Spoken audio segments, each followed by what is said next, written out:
February 23, 1945. 14:30 hours. Mount Suribachi's northern slope, Iwo Jima.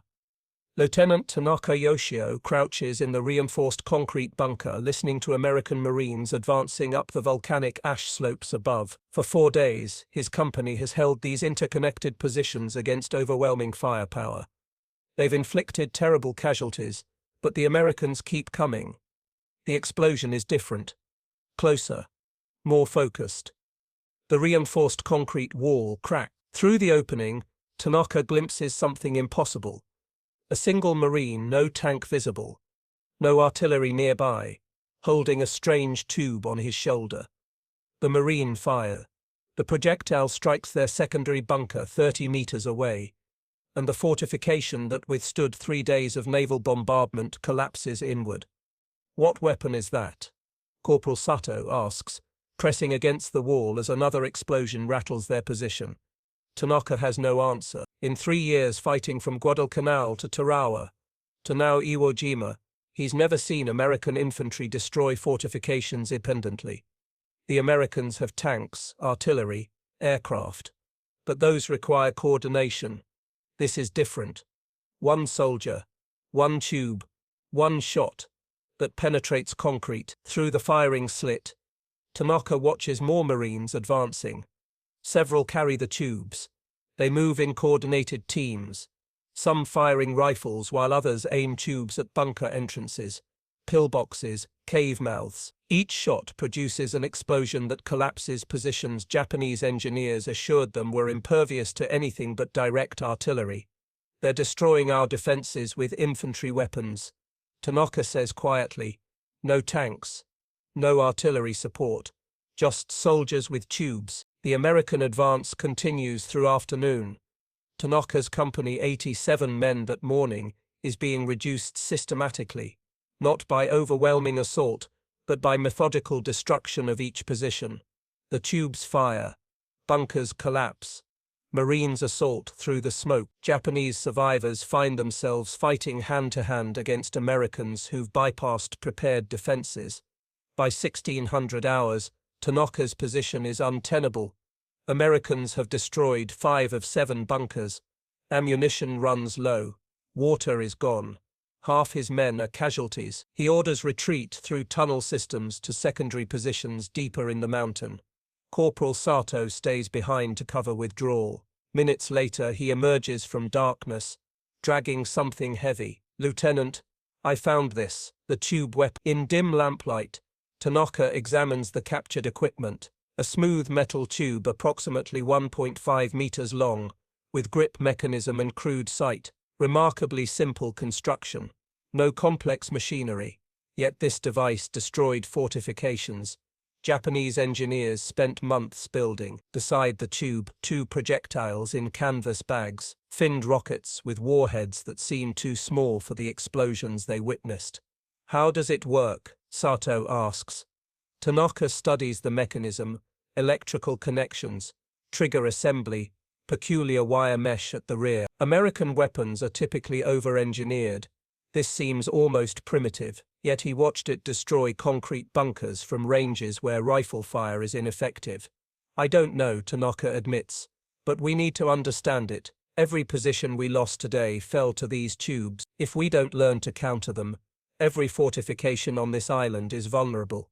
He wraps the weapon in canvas against volcanic ash. As his company withdraws deeper into Mount Suribachi's tunnels, Tanaka can't stop thinking about what he witnessed. Americans have solved a fundamental problem: how to give ordinary soldiers firepower to destroy fortifications without heavy weapons support. 3 weeks earlier, General Kuribayashi outlined defense based on fortifications so strong that American infantry would require tank and artillery support at every position. The delays would bleed American forces, turn Iwo Jima into attrition battle that might delay Japan's invasion. But the defense assumed American infantry couldn't destroy fortifications independently. That assumption is catastrophically wrong. The tube weapons change everything.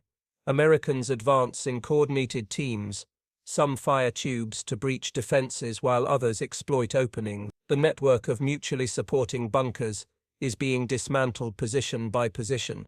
As night falls, Tanaka examines the captured weapon by lamplight. The tube is marked with American nomenclature. He can't read. Manufacturing stamps, handling instructions, but the basic concept becomes clear. A rocket projected from open tube, relying on propulsion rather than explosive charge for velocity. Simple. Effective. Available to every American squad. Lieutenant, Sato interrupts. Do our commanders know about these weapons? Tanaka considers carefully. Japanese intelligence documented American tanks, artillery, aircraft in meticulous detail, but had anyone anticipated American industry would arm ordinary infantrymen with weapons capable of destroying fortifications? I don't know, he answers honestly. Our defenses were designed to withstand tanks and artillery. These tubes make those defenses obsolete. I watched one Marine destroy 3 positions today. How do we defend against that? The question hangs in sulfur-tinged air. Around them, wounded men murmur outside. Americans consolidate positions through systematic application of firepower Japanese defenders can't match. Tanaka wraps the weapon carefully. Someone needs to understand what they're facing. American industrial power extends beyond producing more tanks. They've developed infantry weapons that fundamentally change tactical calculations. Americans aren't just numerous. They've armed infantry with weapons that make fortifications vulnerable to ordinary soldiers. If American infantry carries weapons like this, if every soldier possesses firepower to destroy fortifications independently, how will Japan defend itself? Their entire strategy depends on fortifications, on making every position require American heavy weapons and cost American time. But the tube changes that calculation completely. The weapon isn't just tactical curiosity, it's evidence of a technological gap so vast that Japanese defensive assumptions are obsolete before the first Marine stepped onto Iwo Jima's beaches. Japanese military doctrine in 1945 is built on assumptions forged through decades of infantry-focused warfare. The Imperial Japanese Army developed its tactical philosophy through conflicts in Manchuria, China, and early Pacific campaigns, wars where infantry spirit, entrenchment, and prepared positions determined outcomes. Japanese planners studied fortification warfare extensively, learning from European experiences in World War I, developing sophisticated approaches to defensive engineering. The doctrine is elegant in logic. Construct mutually supporting fortifications so strong that attackers require heavy weapons, tanks, artillery, air support, to reduce each position.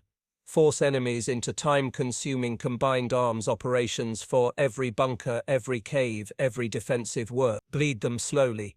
Exact, terrible prices.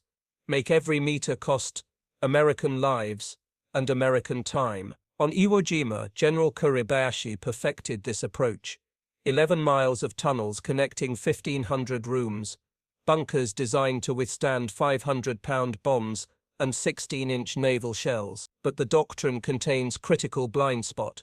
It assumes American infantry are helpless against fortifications without heavy weapons support. Japanese military theorists studied American tactics and concluded U.S. forces rely on overwhelming firepower through tanks, artillery, air support. American infantry, they believe, merely occupy ground after heavy weapons finish the real work. This isn't contempt. It's calculated assessment based on observed operations from North Africa through the Pacific. The assumption seems validated by battlefield experience. At Tarawa in November 1943, American Marines required extensive naval gunfire, airstrikes, tank support to reduce Japanese fortifications. The battle cost 3,000 American casualties for 2.9 square kilometers. At Peleliu in September 1944, similar patterns emerged. Americans advanced only after sustained bombardment and armor support reduced position. The lesson seems clear: Japanese fortifications withstand American infantry assault, forcing reliance on combined arms operations consuming time and resources. Japanese military intelligence documents American heavy weapons meticulously. They know Sherman tanks, armor thickness, gun calibers, operational ranges.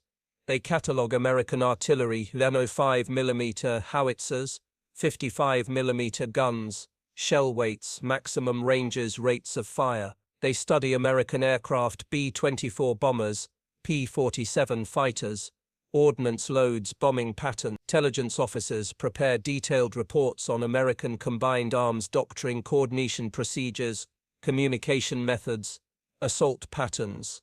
What they miss entirely is the M1A1 Bazooka, officially the 2.36-inch rocket launch. American infantry carried bazookas since 1942, using them in North Africa, Sicily, Italy, throughout the Pacific. Japanese forces encountered them in combat dozens of times.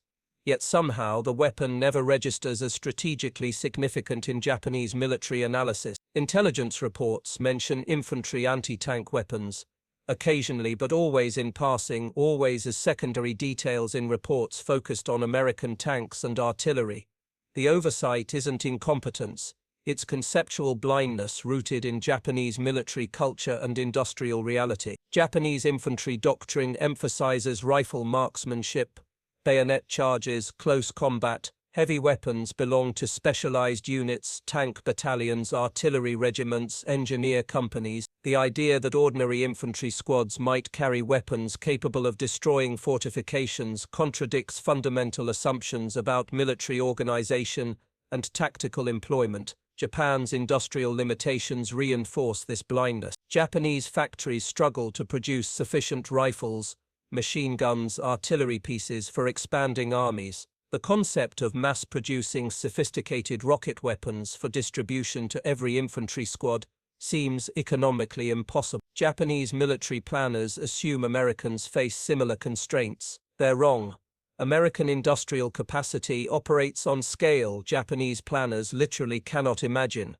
The Type 97 anti-tank rifle represents Japanese thinking about portable anti-armor weapons. Introduced in 1937, it's a massive bolt-action rifle firing 20mm rounds, weighing 59 kilograms, with ammunition. It requires a two-man crew, offers limited effectiveness against modern armor, and exists in tiny numbers, perhaps 2,000 produced during entire war. The weapon exemplifies Japanese approach: specialized equipment for specialized units, not standard issue for ordinary infantry. Japanese forces do develop rocket weapons. The Type 4 70mm rocket launcher enters service in 1944, but it's issued to engineer units, not infantry. It's designed for specialized assault missions, not standard squad operations. The concept that every American infantry squad might carry similar weapons, that rocket launchers might be as common as machine guns, doesn't register in Japanese tactical thinking. On Iwo Jima, Japanese defensive planning reflects these assumptions perfectly. Engineers construct bunkers with overlapping fields of fire, forcing Americans to expose themselves attacking one position while others provide covering fire. The designs assume Americans need tanks to approach safely, artillery to suppress defenders, engineers to demolish fortifications. The entire defensive scheme depends on imposing delays while Americans coordinate these separate elements.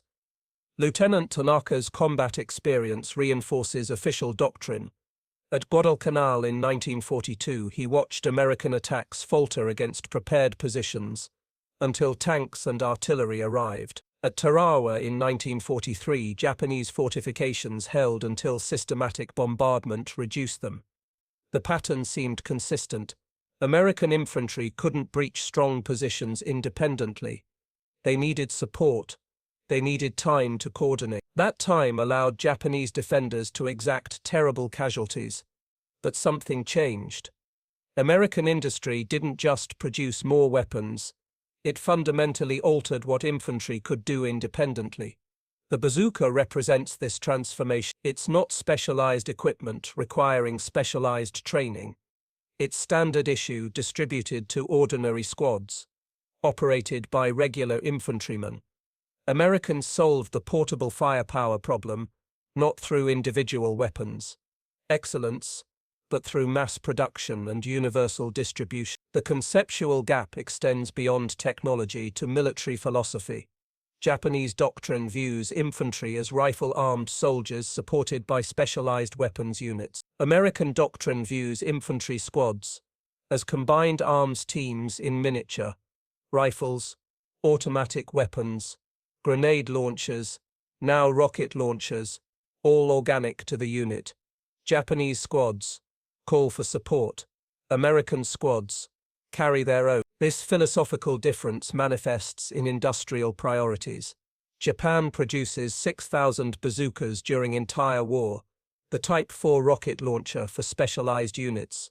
America produces 6,208 bazookas between 1942–1945, distributing them to infantry squads as standard equipment. The numerical gap reflects fundamentally different conceptions of what infantry should be capable of doing independently. The M1 rocket launcher, Bazooka, emerges from American military development in 1942, designed by Lieutenant Edward Ewell and Colonel Leslie Skinner at Aberdeen Proving Ground, Maryland. The weapon's development reflects American military philosophy: identify tactical problem, engineer simple solution, mass produce for universal distribution. The problem is straightforward: infantry squads need capability to defeat armored vehicles and fortifications without waiting for tank or artillery support.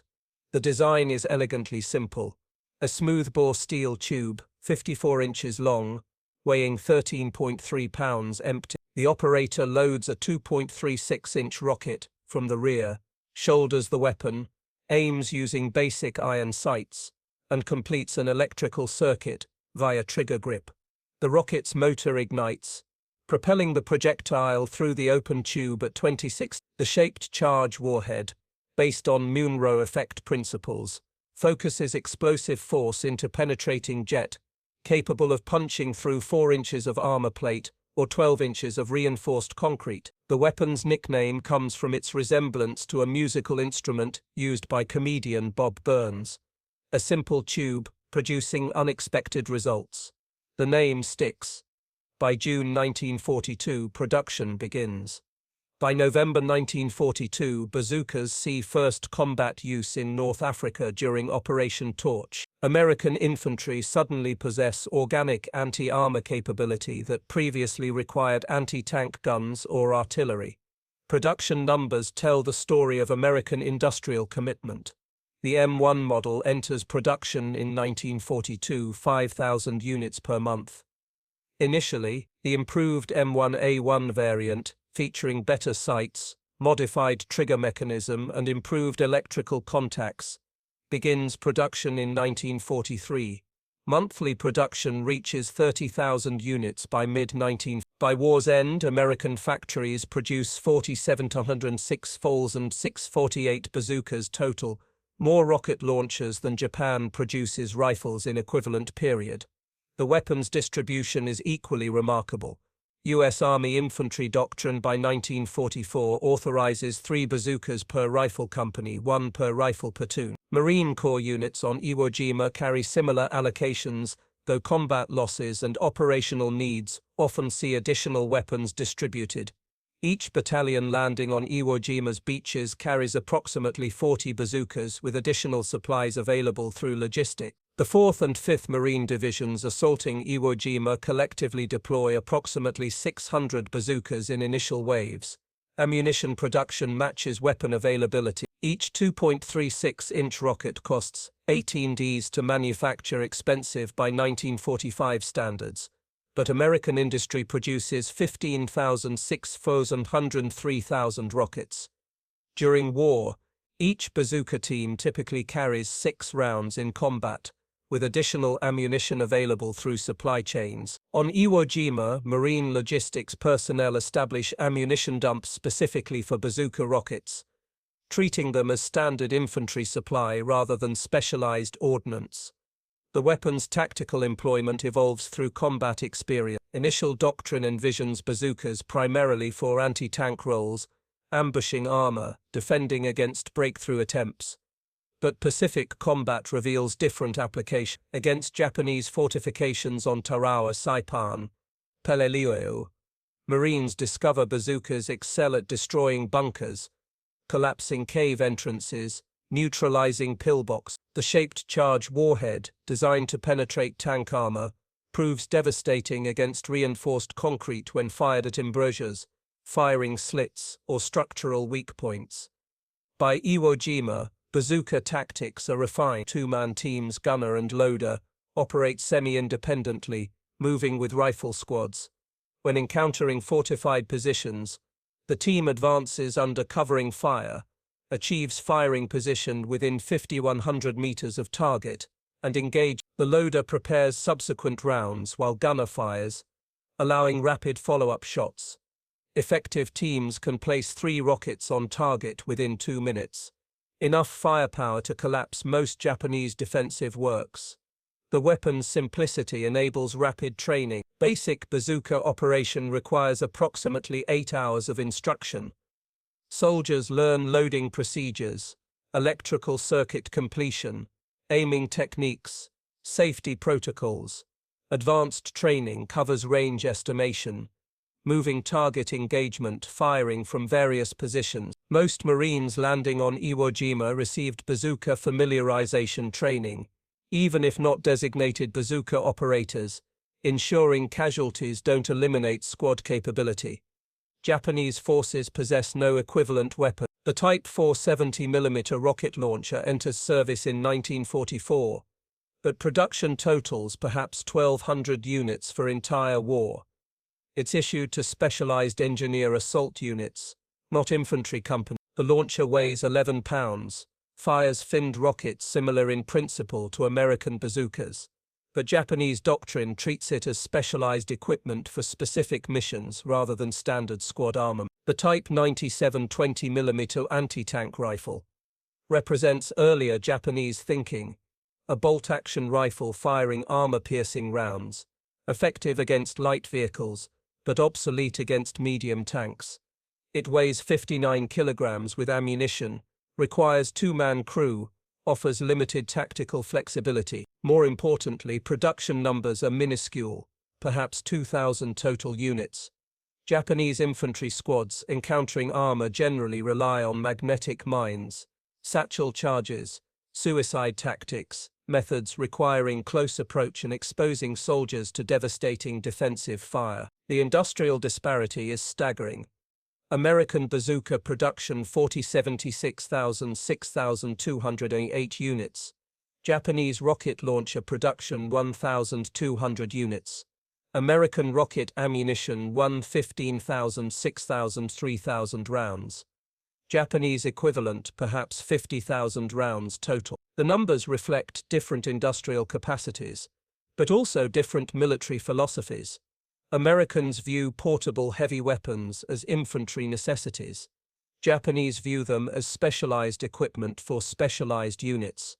On Iwo Jima, this disparity manifests in tactical reality. Every Marine rifle company carries organic capability to destroy fortifications. Japanese defenders possess no counter to this capability beyond hoping to destroy bazooka teams before they fire. Difficult when Americans employ covering fire, smoke, coordinated movement. The result is systematic reduction of defensive positions that Japanese planning assumed would require sustained combined arms operations. February 24, 1945. 1945. Oboro 800 hours. General Kuribayashi's command bunker, Central Iwo Jima. Lieutenant Tanaka delivers the captured bazooka to headquarters, along with written report of previous day's engagement. The weapon lies on the map table surrounded by senior officers, who've spent months preparing Iwo Jima's defenses. They examine it with growing unease. Colonel Nishi, commanding tank regiment, picks up one of the rockets. Studying the shaped charge warhead, this penetrated reinforced concrete, Nishi asks. Repeatedly Tanaka confirms, from ranges exceeding 50 meters. Single Marines, operating independently, destroyed 5 bunkers in my sector within 3 hours. No tank support, no artillery coordination, just soldiers with these tubes. General Kuribayashi listens silently, his face revealing nothing. He's aware of American firepower superiority. He toured United States in 1920s, observed American industrial capacity firsthand, warned Tokyo that war with America would be catastrophic. But even Kuribayashi didn't anticipate that American infantry carrying weapons that make his carefully prepared fortifications vulnerable to destruction by ordinary soldiers. How many of these weapons do the Americans possess? Kuribayashi asks. Unknown, sir, Tanaka replies. But I observed them throughout the American line. Every assault group carried at least one, perhaps 3 per company, possibly more. The implications settle over the room. Iwo Jima's defense depends on 1,500 fortified positions, forcing Americans into time-consuming reduction operations. Each position was supposed to require tanks, artillery, engineers, creating delays that would bleed American forces across weeks of combat. But if American infantry can destroy bunkers independently, the entire defensive calculus collapses. Major Hori, engineering officer, examines the bazooka mechanism. The principle is rocket propulsion. Simple, effective. The warhead uses shaped charge effect, focusing explosive force into penetrating jet. American engineering is crude but functional. They've prioritized mass production over refinement. Can we defend against it? Kuribayashi asks. Hori considers carefully. The rockets must strike specific points, firing slits, embrasures, doorways, to achieve maximum effect. If we seal openings, restrict fields of fire, the weapons become less effective. But this means reducing our own defensive capabilities. We designed positions with multiple firing ports for interlocking fields of fire. Reducing openings degrades our ability to engage attackers. The dilemma is tactical catch-22. Make fortifications resistant to bazookas by limiting openings, but sacrifice defensive effectiveness. Maintain current designs, but accept vulnerability to weapons now proven devastatingly effective. Either choice weakens defensive positions. Americans must still capture at terrible cost. Reports from other sectors confirm Tanaka's observation. Throughout February 23rd and 24th, American Marines systematically reduced Japanese positions using bazooka teams supported by rifle fire. Northern sectors report 15 bunkers destroyed. Eastern positions report similar losses. Southern defenses near the beaches report coordinated assaults where bazookas suppressed positions while infantry maneuvered to assault entrances. The pattern repeats across the island. American infantry advancing independently, using organic firepower to breach defenses Japanese engineers assumed would require heavy weapons. Kuribayashi studies casualty report. American losses remain heavy. Marines die taking every position, crossing every meter of volcanic ash, but the Americans advance faster than defensive planning anticipated. Positions designed to hold 3 days fall in 6 hours. Strong points expected to require tank infantry coordination succumb to bazooka teams and riflemen. The mathematical calculation of attrition, every position costing American time and blood, works, but not at rates that make the defense strategically viable. The Americans landed 30,000 Marines on the first day. Kuribayashi says quietly. They have perhaps 70,000 more available for reinforcement. We number. Our strategy was never to win. It was to delay, to make every position cost them so much time and so many casualties that they would reconsider invading Japan itself. But if their infantry can reduce our fortifications independently, without waiting for heavy weapons support, they advance too quickly. The delay we hope to impose becomes inadequate. The room falls silent. Everyone understands the implication. Iwo Jima's defense might inflict 25,000 American casualties, perhaps more. But if Americans take the island in 4 weeks instead of expected 3 months, if they capture it despite casualties and immediately convert it into base for bombing Japan, the strategic calculation fails. The suffering becomes meaningless if it doesn't buy enough time. What about the northern positions? Colonel Ikeda asks. The complex we built into the ridge system near Kitano Point. Those fortifications have multiple escape tunnels, reinforced ceilings, positions designed for prolonged resistance. Kuribayashi nods slowly. Yes, we'll continue the defense. But we must acknowledge reality. American industrial power extends beyond producing more tanks and planes. They've armed their infantry with weapons that fundamentally change tactical possibilities. Every soldier carries firepower that makes our fortifications vulnerable. We prepared for their tanks. We prepared for their artillery. We didn't prepare for this. He picks up the bazooka, feeling its weight, studying its simple construction. This weapon represents something we failed to understand about American warfare. They don't just overwhelm with numbers. They solve tactical problems through industrial production. They identified a need infantry anti-fortification capability and manufactured 47,006,000 solutions. We build fortifications for months. They produce weapons to destroy those fortifications in quantities we cannot counter. Outside, American naval guns continue bombardment. Aircraft strike positions throughout the island.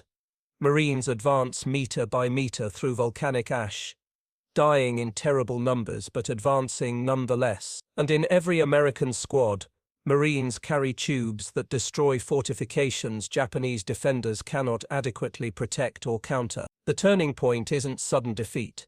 It's realization that defensive assumptions were obsolete before battle began. American infantry aren't helpless against fortification. They carry their own solutions, distributed so widely that Japanese defenders face weapons they cannot escape, cannot counter, cannot survive without advantages defensive planning assumed would exist. The bazooka's impact on Iwo Jima extends beyond tactical employment to strategic implications for Pacific War's final phase. American industrial capacity hasn't just produced overwhelming quantities of existing weapons. It's fundamentally altered what infantry forces can accomplish independently. This transformation affects every subsequent operation planned against Japanese home islands. Japanese defensive strategy for homeland defense relies entirely on fortification networks similar to Iwo Jima. Coastal defenses, mountain strongpoints, urban fortifications, all designed assuming American infantry, require heavy weapons support to reduce prepared positions. Military planners in Tokyo study Iwo Jima reports with growing alarm. If American infantry carry organic capability to destroy fortifications, every defensive calculation for Japan itself becomes questionable. The numbers are sobering. Japan's homeland defense envisions 2.3 million soldiers manning fortified positions throughout Kyushu, Honshu, Shikoku, Hokkaido. The strategy, designated Ketsu-go, assumes each position forces Americans into time-consuming reduction operations. But if American forces employ bazookas at Iwo Jima's scale, 600 launchers for 60,000 Marines, how many bazookas will accompany invasion force of 500,000 Americans? 5,000, 10,000. How do static fortifications survive against such firepower distributed to ordinary infantry squads? American military planning reflects confidence that portable anti-tank weapons provide tactical solutions to fortification problems. Lessons from Iwo Jima inform Operation Downfall, planned invasion of Japan scheduled for November 1945. Intelligence estimates Japanese defenders will construct extensive fortification networks. American planners respond by increasing bazooka allocation per division, developing improved 3.5-inch super bazooka, with greater penetration stockpiling millions of rockets for sustained operations against fortified positions. The industrial disparity becomes weapon itself. American factories produce bazookas faster than Japanese engineers can build fortifications. By June 1945, monthly American bazooka production exceeds 40,000 units. Japanese intelligence estimates suggest total production approaching 500,000 weapons, even accounting for losses, where distribution to European theater. Americans possess portable anti-fortification capability exceeding anything Japanese defensive planning anticipated. The weapon's simplicity enables mass training. American placement troops arriving in Pacific receive standardized bazooka familiarization. By war's end, most American infantrymen understand basic operation even if not designated bazooka operators. This distributed knowledge means casualties don't eliminate squad capability. Another soldier picks up weapon, continues mission. Japanese defenders cannot target and eliminate specific weapons teams. because every American squad contains potential bazooka operators. Broader implications extend to post-war military doctrine. The bazooka demonstrates that infantry squads can function as combined arms teams in miniature. Rifles, automatic weapons, grenade launchers, rocket launchers, all organic to basic unit. This philosophy influences American military organization for decades. Infantry becomes less dependent on external support, more capable of independent operations, better equipped to exploit tactical opportunities without waiting for coordination with specialized units. Japanese military observers who survive war spend years analyzing what went wrong. The bazooka features prominently in post-war assessments, not as weapon that defeated Japan, but as symbol of industrial and doctrinal gap, so vast that defeat was inevitable regardless of soldier courage or tactical skill. Japanese forces fought with weapons philosophy rooted in 1930s infantry doctrine. Americans fought with weapons philosophy anticipating 1950s combined arms integration. The cost of this doctrinal gap manifests in casualty figures. Iwo Jima battle claims 6,821 American dead, 19,217 wounded, devastating losses that shock American public. But Japanese casualties total approximately 18,000 dead from 21,000 defenders. Strategic annihilation achieved partly through systematic reduction of fortifications, using weapons Japanese planning never adequately addressed. Every bunker destroyed by bazooka represents position that should have required tank infantry artillery coordination, should have consumed American time, should have imposed delays that might have made invasion too costly to contemplate. Instead, Americans reduce Iwo Jima in 36 days. Airfields become operational within weeks. B-29 bombers damaged over Japan gain emergency landing sites, saving hundreds of aircrews. Fighter escorts operating from Iwo Jima accompany bombing raids to Tokyo, increasing effectiveness of strategic bombing campaign. The island's capture, achieved faster than Japanese planning anticipated, accelerates timetable for Japan's defeat. The bazooka doesn't win Pacific War alone. American victory results from overwhelming advantages in industry, logistics, naval power, air superiority, intelligence training, tactical flexibility.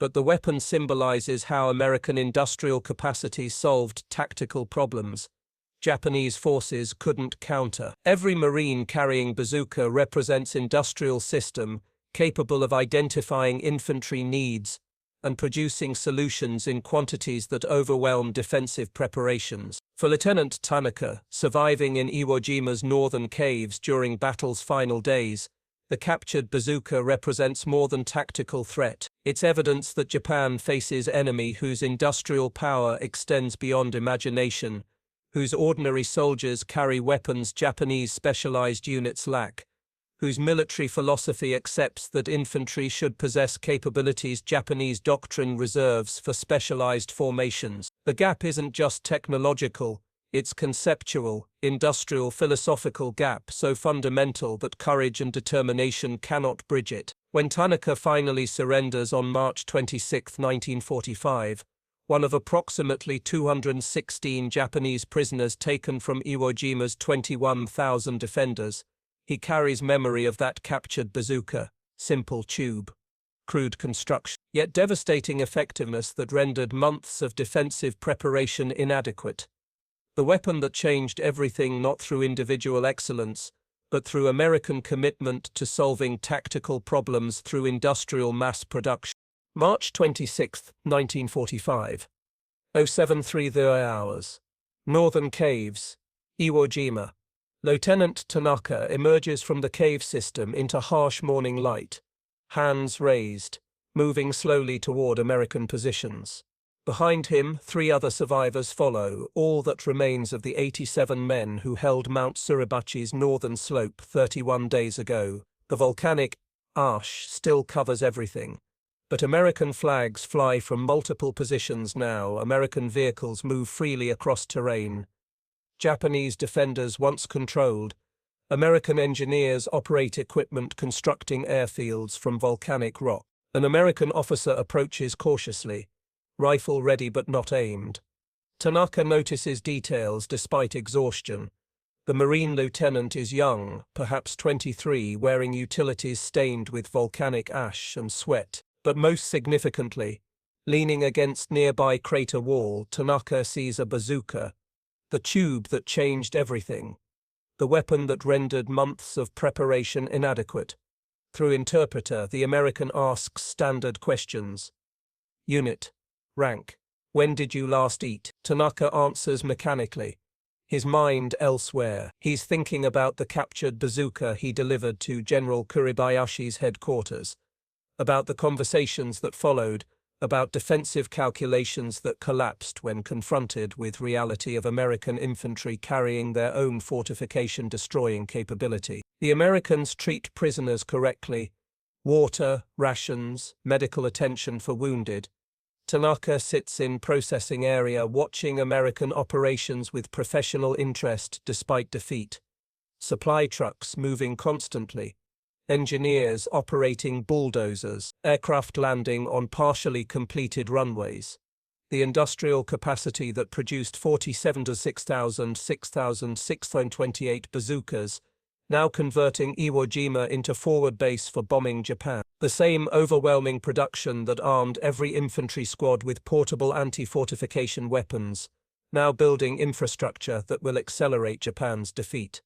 Nearby, Marines clean weapons, check equipment, prepare for operations elsewhere. One young Marine field strips a bazooka, inspecting components, replacing worn parts. The routine maintenance of standard infantry equipment. Tanaka watches, remembering his initial confusion when first seeing the weapon, his inability to understand what he was witnessing. Now he understands perfectly. The bazooka isn't exceptional weapon requiring specialized training and specialized units. It's ordinary equipment distributed universally, because American industry can produce solutions to tactical problems in quantities that overwhelm opposition. The interpreter approaches again. The officer wants to know, did you see much combat? Were you involved in the fighting? Tanaka considers how to answer. Yes, he saw combat. He watched American Marines die crossing volcanic ash, attacking bunkers, suffering casualties that would have broken armies with less determination. He witnessed courage on both sides, watched young men die for causes they believed worth defending. But he also watched systematic destruction of defensive positions through application of firepower.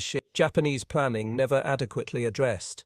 Yes, he answers simply, I saw combat. What he doesn't say, he saw the future of warfare, where infantry squads carry organic firepower that makes static defenses obsolete, where industrial capacity determines tactical possibilities, where weapons philosophy developed in one decade renders doctrine from previous decade inadequate. He saw American military power not just in overwhelming numbers, but in fundamental approach to solving tactical problems through engineering and mass production. Around him, Iwo Jima continues transformation. Japanese defensive positions become American forward bases. Caves that sheltered defenders become storage facilities.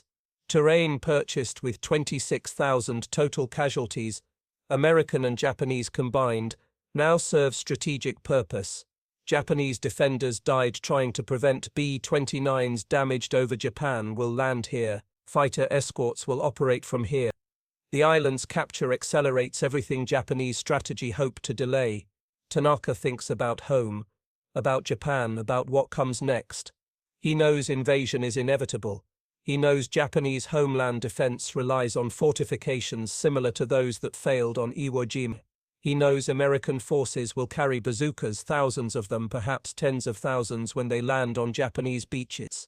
And he knows Japanese defenders will face same impossible tactical situation, defending fortifications against enemy whose ordinary infantry carry weapons that destroy fortifications independent. The captured bazooka he delivered to headquarters told story military leadership couldn't accept that American industrial power had solved problems. Japanese industry couldn't address that tactical assumptions were obsolete, that courage and determination couldn't overcome industrial and technological gaps. So fundamental, General Kuribayashi understood. The general who toured America in 1920s, who warned Tokyo that war was mistake, who designed Iwo Jima's defense knowing it would delay but not prevent defeat. Kuribayashi died in final Banzai charge on March 26, the same day Tanaka surrendered.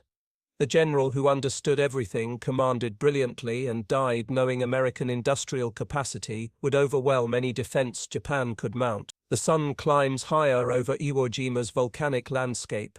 American activity continues, constant motion, constant construction, constant preparation for operations that will bring war closer to Japan's shores.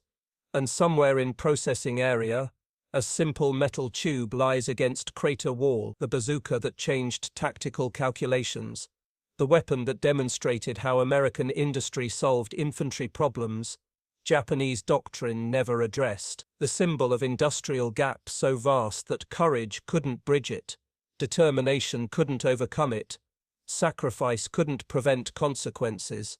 Lieutenant Tanaka sits in volcanic ash, prisoner of war, survivor of battle that proved defensive assumptions obsolete. He carries no illusions about what comes next. The same industrial power that produced 6,000 bazookas will produce everything else needed to invade Japan. The same tactical philosophy that armed infantry squads with portable anti-fortification weapons will find solutions to every defensive problem Japanese planners devise. The same overwhelming capacity that reduced Iwo Jima in 36 days will apply itself to final campaign. The bazooka wasn't just weapon, it was evidence of how wars end, not always through dramatic moments, but through systematic application of industrial capacity to tactical problems, through distribution of solutions so widely that opposition cannot counter them, through transformation of what ordinary soldiers can accomplish independently. One marine, one tube, one shot that penetrated concrete and assumptions simultaneously.